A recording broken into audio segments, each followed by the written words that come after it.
Welcome to Unstoppable Podcast with Harry Sardinas, inspiring conversations with influential millionaires, investors, thought leaders, entrepreneurs who are making a massive difference with their innovative products and services, and sharing the challenges and wisdom of how they sold their first million. How would you like to achieve your first million? And today we have Igor, one of the co-founders of Avista Fund. So Igor, the question everybody's waiting the answer. What are the 5 steps to make your first million? Oh, Harry, thank you for connecting me and pleasure to see everybody, right? The step number one, I think it's a mindset. That's huge. And I'll tell you a little bit more so because I was coming from the Soviet Union country. It's Russia, right? I was born still in USSR. So it took me about 5 years to rebrain and rewire myself, right? Because that's a huge piece. The second one was always the people around you. Who are you talking to? Who are you meeting with? What are they talking about? Do you want to, I don't want to go deeper into this, but anyways, the people around you is very, very important, right? And then education, huge, huge. Some people saying it's not, we don't need it. So people, I drop out of college. You didn't drop out of college because you were stupid, because you were smart, right? So, and then at a certain point of your life, you probably get pretty good education. Maybe it was parents, again, people around you, or somebody influenced you. So having the mentor, number 4, like it's one, like the education one, having the person who've done it and he just grabs your hands and say, let's go with me now. Oh, you're gonna probably speed up your life by 20x. And then last one is just work. There's no secret. Absolutely. Yeah, there's no secret to that. It's a focus, because you want to be focused on one thing, right? At the time. You might do 5 things, that's fine, but finish one, go for a second. But the focus is very important. So, and it was my learning lesson. So, and work. Yeah, excellent. Igor, something very interesting about this broadcast that we're doing. We're projected to interview over 5,000 entrepreneurs. And what happened in this podcast, 1 out of 5 are usually tech entrepreneurs, but also 1 out of 5, also they are property entrepreneurs. So why do you think that property is one of the greatest vehicles for people to become financially free and to make the first million? Here, it's a great question. So I like the quote. There's one quote I really, really like. So the real estate game, it's not get rich quick. It's Absolutely. a get rich for sure. And I want to repeat it. It's a get rich for sure. Yes, it's slow. Yes, it takes time. But if you own real estate, like I don't see you're going to be bankrupt in 20 years. You're going to be different than financial position, right? So sometimes it happens within the years. Sometimes, again, you become more sophisticated and you shrink that time frame. So people can do it in 3 years, 5 years. Excellent. If you want to learn it, buy it, do something, ask people how to rehab, how to bring some more value. I don't know, build another unit. I mean, you name it. There's thousands, literally thousands of different things you can do on real estate. Oh, yeah. But one thing I say, it's not get rich quick. It's a get rich for sure. Exactly. And I think that the talking exactly like you shared, it's like 1,000 different strategies that people can do with property out there to create wealth. And exactly what you say, right? Because at the end of the day, you have to develop the skill, and this skill is a skill, so it takes time. The more you practice, the better you become. It's like driving. Nobody learning to drive overnight. Nobody learning to swim overnight.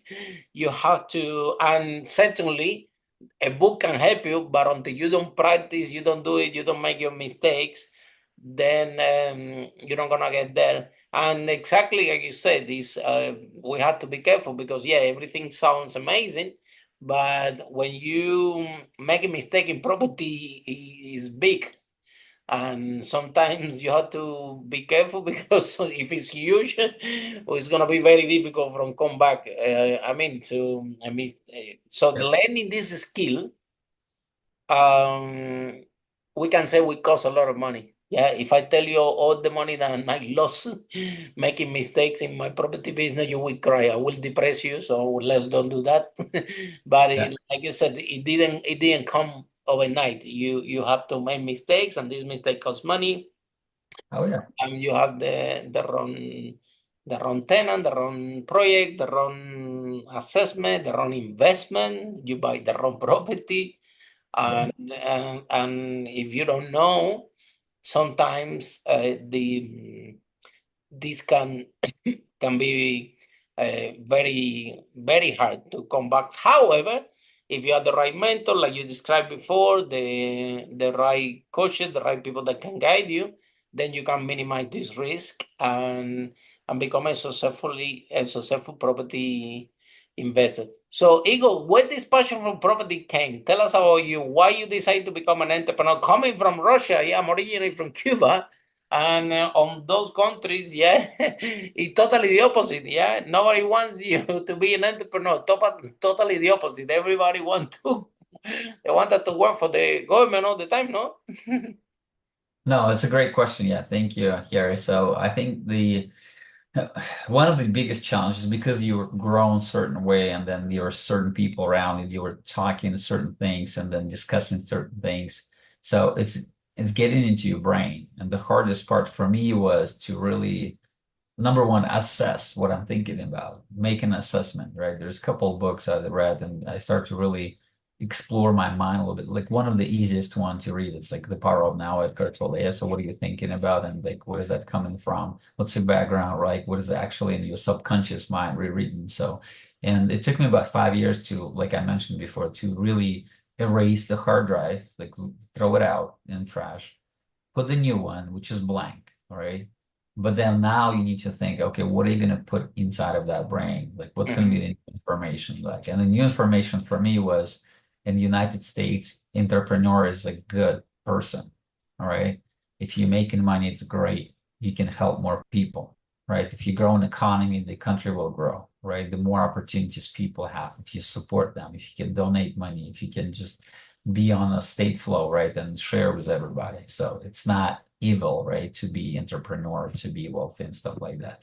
And just very simple things. And then again, I started to surround myself with the people who think in business.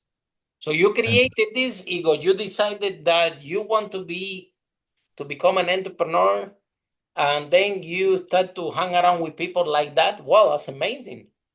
yeah, so I All started by to become, yourself. So, for example, you said that you read a couple of books and that give you an inspiration. So, where the drive came from? Do you have any friend, anyone that told you, hey, this is from where did you hear that being an entrepreneur is good yeah. and that's help to society? Because usually a lot of people said a lot of things about entrepreneurs that we're greedy, we exploit people, we are evil and things like that. So where do you hear this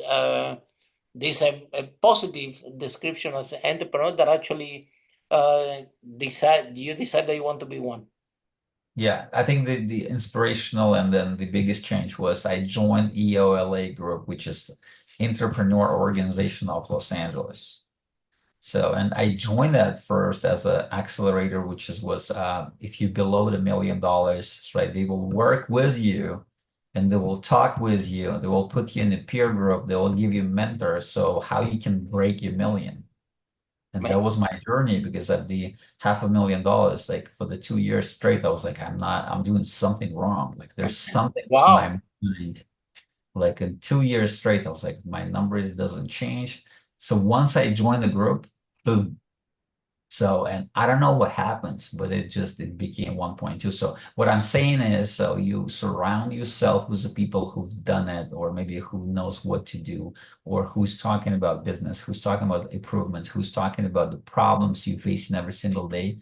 And the second part of it, entrepreneurial journey by itself, it's very lonely, right? And the higher you go Agree. on that journey, it's more lonely it becomes, right? So you need the people to really discuss like a basic problem. How we're gonna fill out the pay, like we don't have money on account, how we're gonna fill in the payroll tomorrow?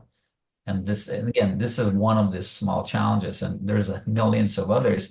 But if you talk to somebody who's working at the bank and they employed by a bank, they have no idea. So because they checked out at 5 and they're not thinking about business, and you 24/7, you're doing about, you're thinking, you're doing, you're like living with that, you're sleeping with that. And yeah, so the EOLA was a transformational journey for me.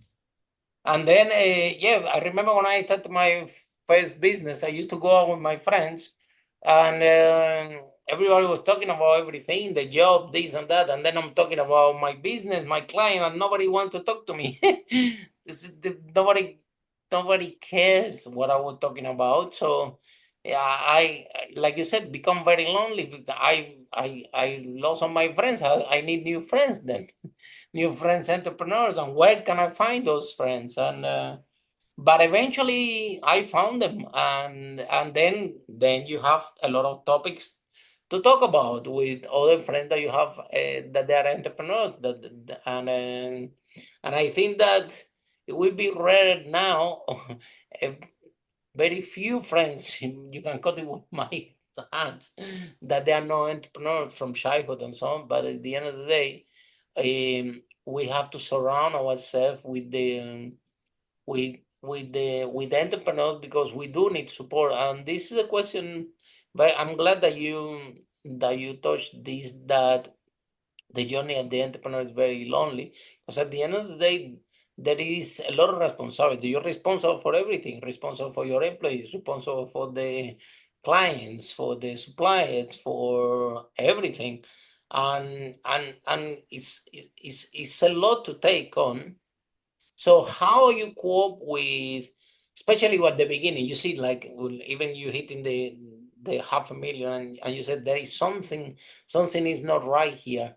So why or how you decided that you have to work on yourself, that there is something that was not working within you and you needed help, and that's why you joined this group? Because the biggest problem that we have with entrepreneurs is ego, and they think that they know everything, and they think that they don't need help, and they think that they're business company, and then they are working Monday to Sunday on a stopper trying to figure out everything by themselves. And sometimes um, this frustration is an emotional pain that can end up in physical pain. They can get sick. Entrepreneurs out there, some of them, they don't talk with the children, they don't talk with their wife, because they haven't surrendered and acknowledged that, hey, I do have to work on myself. I need help, and I'm going to seek help if I want to move forward. Thank you for your question, Gary. So I think my example was on the personal development side. It's like it was, I mean, numbers helped as well. So if I stuck within the same number, there's certain things I'm not doing, and I'm doing certain things which is stuck right on the same number. And I think the internal development meaning, so open your mind to the opportunities, like you don't close it, because again, once it's scary, so you usually shut down. And I start in again, because you start to explore yourself, you start to understand. The more you shut down, probably the more opportunity was in that direction, because you become defensive, right? And it's like an animal response to security, right? But if you break that pattern and you say, oh, why I'm becoming defensive, why I'm becoming so aggressive when somebody asking me why you're not growing, because you don't know what you don't know what to do. You're stuck, right? You're really, really stuck and you need help. So, and I start to really analyze my body. So, because body responds first, right? The mind will read the body. So, and I start to see, not to see, but feel the emotion. I was like, oh, I got scared when somebody asked me that question. So that's might be the direction I need to go. And when somebody starts to talk about business and it's $20 million, like 50 million, I was like, and you become scared, oh, it's too much or too big and stuff. That's the direction you need to develop. You need to talk to those people. You need to ask them what they do. You need to look at their company, go check them. I mean, go fly or go drive and explore what they're doing. Look at how the office structure. Look at how he is commanding his team. Look how he's leading. Look how his day looks like. So, and then this is exactly what I start to explore. I start to explore how the people are actually day looks like, what they do, what's the schedule. So, and talk to them, connect to them, right? And that was my next stage. Again, personal development on one side, being open to the opportunity and not shutting down. And if I shut down in certain moments, right, or information came in, so why? So I would start to ask my body, myself, like, why did you shut down? Is it the opportunity zone? Yes, probably, right? Okay, go explore that zone. Don't be scared, but explore that zone. I'll stop. Yeah, some people would say that 80% of the success of the entrepreneur is in the mind. I always say 98% of the success of the entrepreneur is in the mind and how you work on yourself. And I think that there is like you said, when you're stuck, there are two ways. You either pivot into a positive way and you start to work and you acknowledge that you have to surrender and there is something new that you have to work, or you start to close yourself more and more and more, and then and you and the people get stuck trying to solve it. And sometimes, Igor, I think I'm here a lot all the time, like people say, don't give up, don't give up. But you see, there is a fly never will go through the glass window. Have you ever seen a fly trying to go for a glass window when it's Yeah. when it's locked? It doesn't give up, but it will never cross by. So I think that the more valid approach would be don't give up, but change your approach. There's Because might be open door next to that window, but there it's you never go. But gonna if you look don't up, right? change your approach, it will. And I think this happens a lot with entrepreneurs. They don't, and that we in order for you to see the next window, you have to work on yourself. I have a great story about personal development. It was my personal story a little bit, and then it's Tony Robbins' story as well. So I had a chance to go to WPA, so Unleash the Power Within, the program of Yeah, Tony Robbins. I've been there several times. Yes, it's a I great love it. program, right? Oh my God, And I love it. now I'm going to talk about the society, right? So I did that program, and then a couple of years after, or 5 years after, Tony Robbins went to Russia. Was that same program? Wow. Yeah, he had big following there. Yeah, he had a big failure, I would say, not following there. So, Yeah. but then people in Russia were so like, I'm not going to tell anything. So I'm going to talk about myself. When I came to Tony Robbins, I have very strong internal intention to change. Very strong internal intention. If people will show me just a stick or a star, I will do that anyways. Why? Because my internal intention, Thank number you. one. Absolutely. The external factors is number two. Whatever people saying to you, doing, or blah, blah, blah. So my internal intention and open-mindedness was like 120%. The recipients of whatever is, and I was saying, do whatever with me I want to change. You kill me and I'll change. So that's fine. So, and at the end of this seminar, I was like walking on the coal, like you remember the heated coal. Yeah. Insane for me. I couldn't believe in Los Angeles in the convention center people will be like barefoot walking on. I said the half of them will go to the court tomorrow and file the petition, like to lawsuit, right, against us. But it happened. Like I couldn't believe it. Like I couldn't comprehend people will be walking on the heated coals, and I couldn't believe the Tony Robbins will, because I'm a lawyer by trade on the past, right? I couldn't believe Tony will put his on a position when he's going to be like risking the whole program because they need to walk on a coal. But it happened. I was like insane. It was insane for me. But then 5 years after, he is flying to Russia, and they put in the stadium right in front of him. And when they finish, they say, who is that guy? What he's actually talking about? He's like, do one, two, three, and you're going to be successful. That's a bullshit. Like, Oh. why would you fly to Russia to put this Mhm. instead of like in front of 2,000, like no, 20,000 people stadium, right? Some bullshit. Now the question is it Tony Robbins broken or like society broken or is it's not the right moment? You know what I mean? So it's really internal also. And now people blaming external factors. So Tony Robbins is not good enough and the program is bullshit. You know what I mean? And this is a really good perspective of the internal shift of your mind. Do you really want to shift your mind? Or you Exactly. hear it, so you start to blame the external, saying it's not good. What are you talking about? Or you're like so scared internally, you say, I can't even open my mind to go to the next level. Yeah, and it's what you say. It's about surrender because I think if if we're gonna blame everybody for the failure of our company, we have thousand people to blame: the supply, the client, the environment, the economy, the president, you name it. And Climate, and I think that yeah, when I remember when I went to my first UPW, the same thing, right? You have this double. willingness that you want to work on yourself. That's why you end up there on the first place. And the thing is that this is just a vehicle, and how you and I think with all the mentors and all the coaches out there, it's the same thing. Now the Olympic Games has finished, and there is every gold medalist. The first thing that he said is thank you to my coach, thank you to the person that is keeping me accountable. Now it's up to you, how it's up to the entrepreneur to take the vehicle, to take the information and trying to do something with it. But for that, we have to surrender. And I think this is the biggest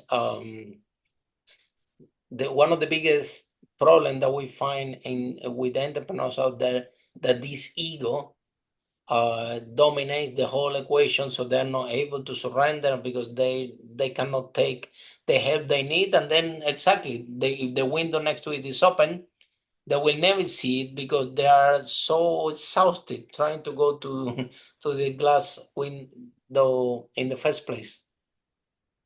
Yep. Yeah. And then let's talk about another thing, which is real estate, because I remember I have a friend of mine, property investor. He owns properties in US, also in UK. Very good friend of mine. And one day we were walking in London, and it was one building this high, another building this high, and it was in between. It was one house lower. And he told me, Harry, you see this? I said, yeah, what is it? He says, this we call here in London airspace. What it means is that if you buy this house, because the buildings in between are higher, you Yeah. will be able to go higher. So you have airspace there.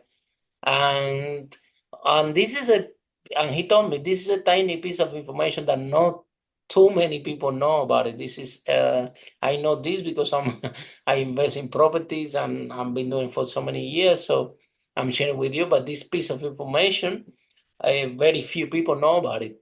So in the end of the day, Igor, I, for property entrepreneurs out there, what message do you have? Because I think in property, until you don't find this specific piece of information that you know, that not too many people know, is when you actually can create a lot of wealth. And for me, happened by accident. I was hanging around with friends in the same peer. We have a property investor group in United Kingdom with a lot of friends investing in property, and everybody was helping each other, and everybody became friends, and everybody was talking about they were doing, what they were doing, how they were doing it, and things like that. And these pieces of information came from that group. So how you find your piece of information or your strategy that actually can give you this competitive advantage in the marketplace? Yeah. Thank you, Eric. A great question. I think um, we reflecting market was a product number one at Avista Fund. And I give you a couple examples. One of them, and you probably know that, and it's across the world. So when the interest rates start to adjust, there's got to be change on the market. So, and there's multiple directions of that change, right? And you can take advantage of that change. So you can go with that flow, right? With that direction, or you can go opposite. So for us, for example, when the banks start to like raise the interest rates, it just a skyrocket because it used to be, let's say you can put it at let's say put 3%, or you can get the loan for 3%. And all of a sudden, 2 years after, it's like a 6.5, right? 6.7, 7 sometimes, right? This is the big change, meaning so you're paying a double for your loan, for your mortgage, right, on the property, 2 times more. So what does that mean? It's reflecting the price of the building. If I need to pay for my money, right, and again, 70% of the property is like leveraged through the bank. And that's why economy in the United States actually exists, right? Because it's just a real estate heavy economy, right, on the banks. So they would lend you money to anything but real estate. So if you Bitcoin, right? Give me like a 70% of the money to buy one Bitcoin. They will say, sorry, man, you gotta change the country. But I got a great building, so when I want to buy it, so would you give me 70%? I say, of course. And it's gonna be a line, right? The line of them because they know it's very secure.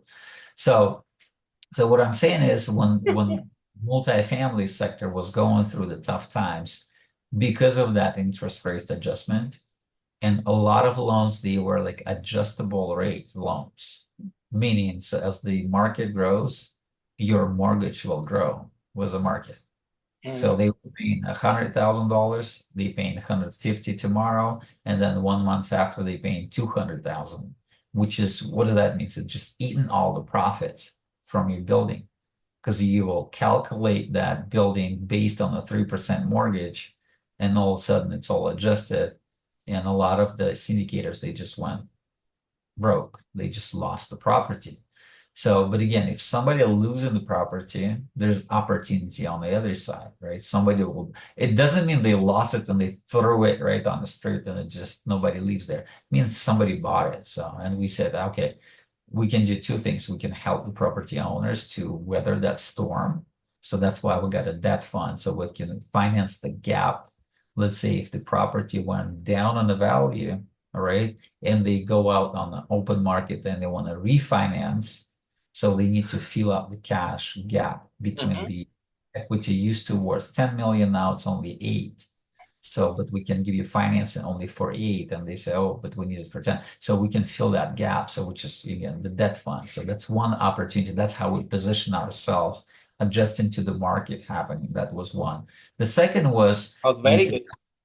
yeah, that was one idea. The second idea was okay, when that just happened, we start to do this thing. So we start to do no leverage loans and not loans, deals. Let's do no leverage deal. It's going to be no bank leverage. So that adjustment will not even touch us, right? Because we have all cash. So, and then we did a land entitlement deal, which was all cash. So there's no question about banks or adjusting interest rates, zero, right? It was just a question about can we sell it within 2 years, 3 years? Okay, can we wait 3 years? Yes, that's fine, but we're not going to lose any project, right? We're not going to lose the cash flow, right? Because we got a fixed price of money at zero. Exactly. So yeah, those are the couple things we did. And again, this is my personal example, what we did inside of the fund. So, and how we just tackle that market, which is adjusted market. And then, Igor, how you learn this? You learn with friends in the book, by doing trial and error. How other friends of you were doing it. So, or how you All of the above you said. So trial and error, that's my favorite one, and lose money, that's the best. Listen, again, if you want, my idea was always, if you want to understand the product or the company or something, just go invest the money with them. You're not going to be able to say, oh, whatever they do, I don't care. Like you're going to be like, oh, I put some money into that company. Let me see what they doing, right? Let me see how they performing, how they communicate, like what they actually do on the property. Let me fly to that property. Let me talk to the owners. Let me talk to people who lives there, to property manager, right? So it changes the perspective immediately of your brain. Like you say, oh, you know what? I'm financially involved. Like I'm legit partner with that thing. I give you Mhm. money, right, to do things, right? And now you just subconsciously you start to really understand, analyze, and go deeper into that project, and you learn absolutely. Yeah, especially when you lose money, you learn a lot. And then, And I learned the most, right, by just losing the money first. And again, uh, can I, that's the price of education, basically, right? I learned that process because I said, okay, I'm going to go in, I'm going to bet with my money. So, and then if I lose, I lose. If I win, that's fine. So that's my reward. But if I lose, right, I learn a lot. I learn a lot. At least you learn what not to do. yeah, well, we're talking about the experience, about about the skill that you develop, right? It's not like you, oh, I lost money. I hear a lot of people in London that come to me and say, no, don't even talk to me about property. I invest in property. I lost money. I don't want to know anything about property anymore. I'm like, man, this is gonna this is part of the game, and I think that when it comes again, now you are more careful. You mitigate the risk. You do deeper research. You find the other thing as well is I think changing the strategy. I know people that do different strategies. And this is what I will suggest is to master one and little by little go into the other ones, because the again, you have to learn a new skill. It's not the same thing to manage a property, that to rent it, that do development, that do all this. And and I think that sometimes in property, people get excited, and like you said, like it's over 1,000 strategies. Everybody get excited about all of them, and all of them, like for example, you're from LA. I have interviewed in this podcast minimum over 30 people in real estate in United States, and everybody telling me, no, I don't touch LA. LA, don't touch that. It's very competitive. It's a lot of headache. It's very difficult to take the tenants out. And look at you. You are operating in LA and you do it very well. You know what I mean? So I think that it's about finding the strategy, finding the gap, and find the and develop the skill, correct? So, by the way, we don't have a lot of properties in LA. It's only two of them, but and what they saying it's part of it true, but there's a handful of companies who's doing just one thing. They buying property in LA, and that's their thesis. That's what they do, and they make money and they do that. So again, I will probably look more in developments in LA because people wants to live there. It's like a very emotional city. So Mhm. oh, everybody wants to be in Hollywood, LA, blah blah blah, right? And by the ocean and stuff. So when you develop something, right, it's very easy to just fulfill or sell it, right? Because wants to be there. Yeah, yeah, exactly. It's about looking what the strategy works, and in the United States is so big. So so what advice do you have, Igor, for the people that are listening this podcast, and they want to do property? I think that even if property is not your passion, all the multimillionaires that I know, they all have property, they all know owns property, and they own invest a little bit in property. So I think that every single entrepreneur, either property is the main things or no, should be looking at investing in property, or do something with property to bring another stream of income. So which advice do you have for especially young people that are listening to this podcast, that they want to start a journey same like you, like they are now alone in the house listening to us and say, well, if it would be possible for me to start a business, to join an entrepreneur group, and to become a multimillionaire in 5, 10 years, if I do property or if I do another business and also do property. So which advice do you have for these people that they are they want to start, but they are just alone listening to us at home? Yeah, it was really one of the great quotes, and it's by Will Rogers, I think. He was a big time real estate guy. It was, don't wait to buy real estate, buy real estate and wait. I love it. Yeah. It's hard to beat that quote, right? Because again, so people will say, "Oh, I don't have money. I don't have the. I don't have the." But you can do that without money, without. There are some creative ways to do that, but if you're never gonna start it, and 5 years from today, like right now, 5 years from now, so you're gonna be, oh, I still don't own anything, or you can say, oh, I own something which is worth $10,000, but now it's worth after 5 years 20,000, right? It's a small start, but it's going to get you thinking. It's going to get you moving forward. It's going to get you willing to say, I want to get another one. How can I get bigger piece of property? Right? Or how can I add the value to the one I have? Can I sell it and roll it into something more sophisticated? So the idea for me was start with something, like do something, like get into the real estate deal so you can start to learn that. That's one.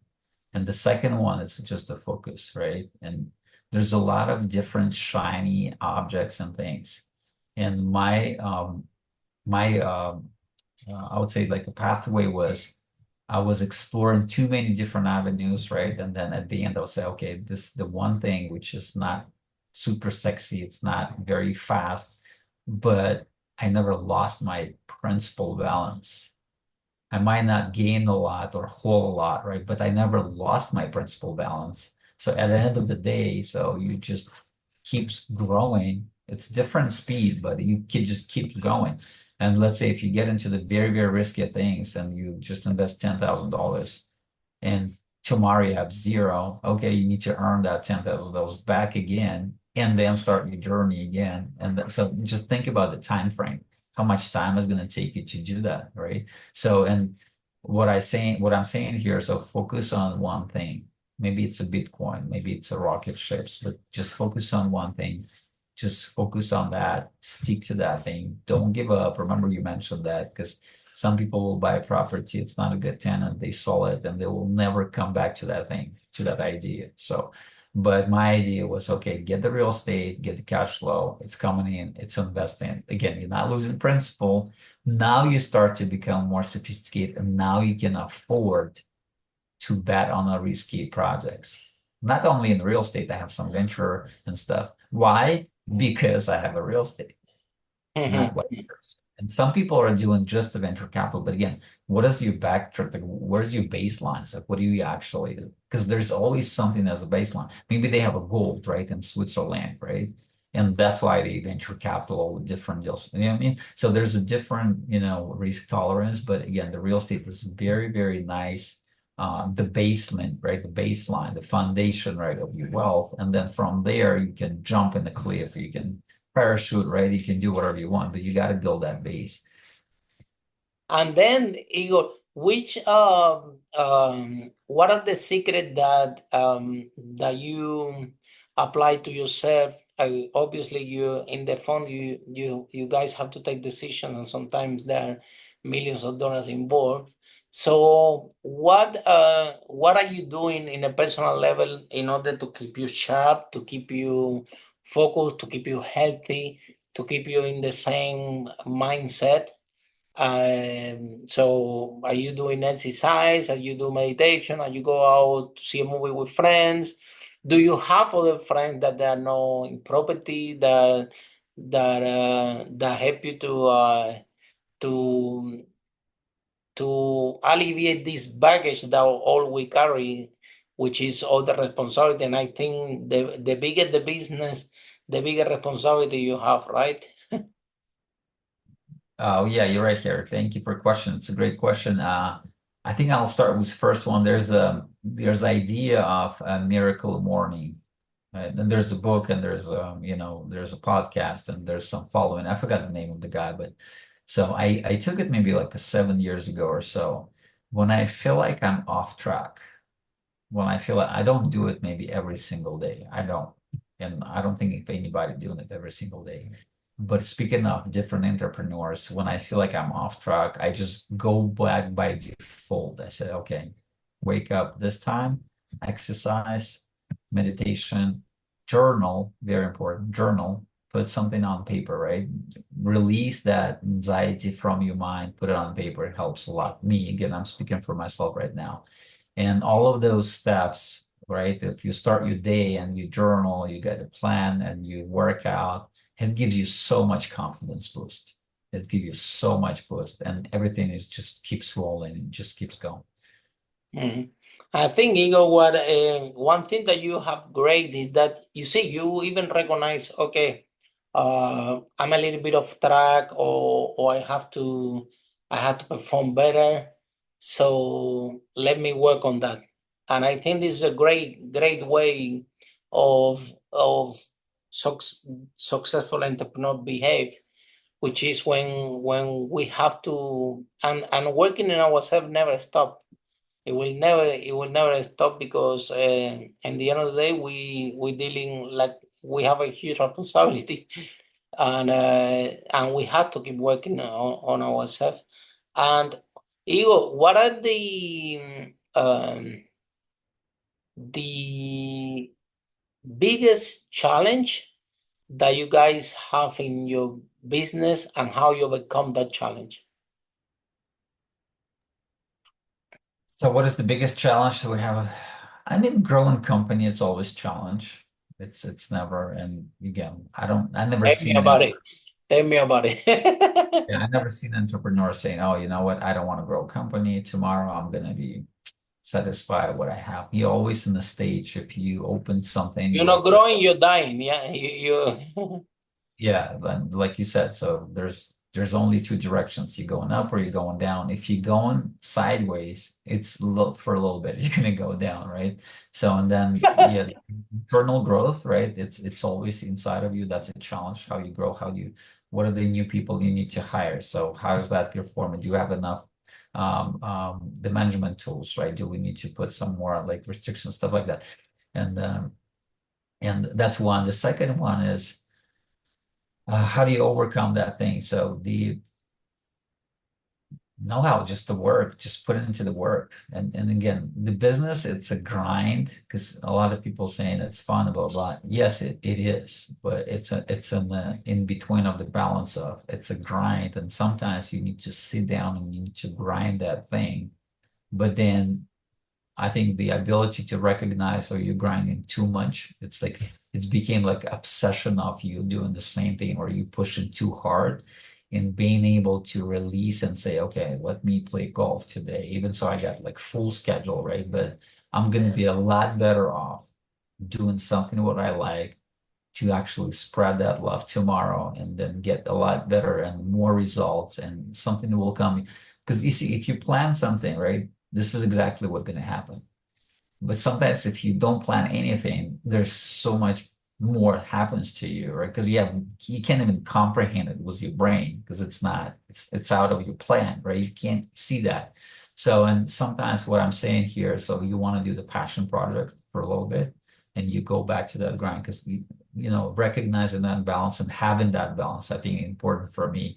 And I sometimes, like I said, I just go out and play golf, and I feel so good, and I spread that emotion, spread that energy, and people like reaching out to you. All of a sudden, you're like, "Where's that guy came from?" I don't know, but that felt like you need naturally go do something for no reason, no money, just for passion. And with that note, we're going to conclude our podcast. Igor, last question: if somebody's want to look at you guys to see how they can collaborate and work with you guys with your fund, how they can find you, and how the process works. Thank you for that question, Kerry. So we do work with international investors as well. We have great vehicles, Luxembourg and blockers and funds and stuff. So you can go to the website, which is avistafund.com. Check it out, right? There's some properties and there's faces and stuff, team. So you can download, because I played professional sports in my 20s. So you can download the book, which is called winrealestategame.com. Again, that's a winrealestategame.com. Or you can just shoot me an email at igor@avistafund.com, and we'll be happy to respond to any questions you guys have. Let's connect. Fantastic. Thank you so much, Igor. This has been amazing. I know your time is very valuable, so thank you so much. for staying with us for the broadcast today, and from every single one of you following us in our social media or listen the podcast in Apple and Spotify. See you in our next episode of Unstoppable, how great entrepreneurs like Igor break that wall and achieve the first million. Bye for now. Thank you, Harry. Thank you for having me as well. Thank you, everybody. Pleasure. Follow us for more interviews with world's most influential, audacious entrepreneurs that overcame challenges and adversity, providing you with the blueprint of how they sold their first million so you can grow your business exponentially.